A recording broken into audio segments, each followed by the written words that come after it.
आप सभी का स्वागत है मेरे YouTube चैनल पर। कुछ महत्वपूर्ण प्रश्नों के साथ बिना किसी देरी के वीडियो शुरू करते हैं और चलते हैं सवालों की दुनिया में। पहला सवाल आपके सामने है, बिच्छू में जहर शरीर के किस भाग में पाया जाता है? बिच्छू में जहर शरीर के किस भाग में पाया जाता है? पैरों में, डंक में, हाथ में या फिर मुंह में? तो इसका सही जवाब होगा, आपको मालूम भी होगा, अगर मालूम है तो कमेंट करना। और इसका सही आंसर होगा डंक में। डंक में जहर पाया जाता है। बिच्छू के शरीर में के एक जो पार्ट है डंक, उसमें जहर होता है। आगे चलते हैं और प्रश्न है, कॉफ़ी पौधे के किस भाग से प्राप्त होता है? कॉफ़ी पौधे के वो कौन सा पार्ट है जिससे कॉफ़ी हमें मिलती है? ये प्रश्न अक्सर परीक्षा में पूछ लिया जाता है, तो आप ध्यान रखिएगा इस प्रश्न के बारे में। हमारे सामने ऑप्शन है, फूलों में, पत्तियों में, बीज में, फलों में। तो इसका सही जवाब होगा बीज में। कॉफ़ी पौधे के बीज भाग से प्राप्त होता है। आगे चलते हैं और प्रश्न आपके सामने है, क्या आप जानते हैं कि केंचुए में कितनी आँखें होती हैं? केंचुए में कितनी आँखें होती हैं? 1, 2 या फिर बहुत या फिर नेत्रहीन? अगर आपको इसका जवाब मालूम है तो कमेंट जरूर करना। और ऐसे प्रश्न परीक्षा में पूछ लिए जाते हैं।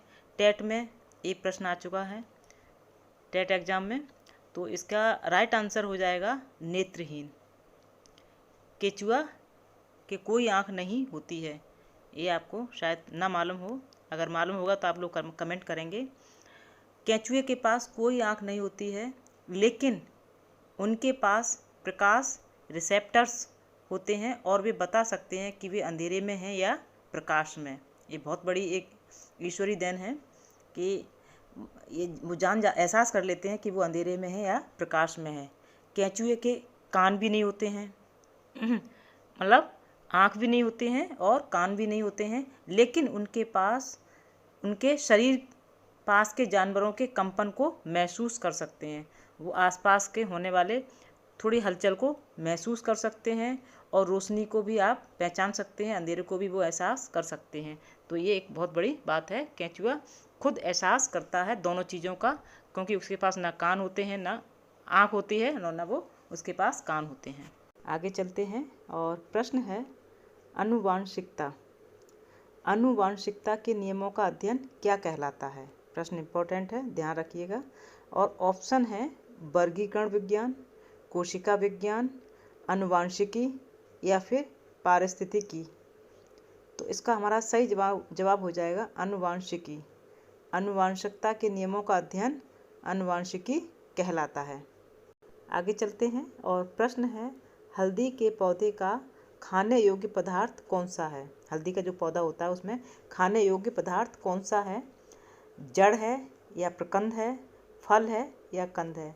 तो इसका राइट आंसर हो जाएगा प्रकंद। प्रकंद हल्दी के पौधे का खाने योग्य पदार्थ होता है। आगे बढ़ते हैं और प्रश्न है, जीवन चक्र की दृष्टि से पौधे का सबसे महत्वपूर्ण भाग कौन सा है? इम्पोर्टेंट प्रश्न है और शायद हो सकता है आपको ये प्रश्न मालूम ही होगा। जीवन चक्र की दृष्टि से पौधे का सबसे महत्वपूर्ण भाग कौन सा है? फूल, पत्ता, तना या फिर जड़? तो इसका राइट आंसर होगा फूल। जीवन चक्र की दृष्टि से पौधे का सबसे महत्वपूर्ण भाग फूल होता है।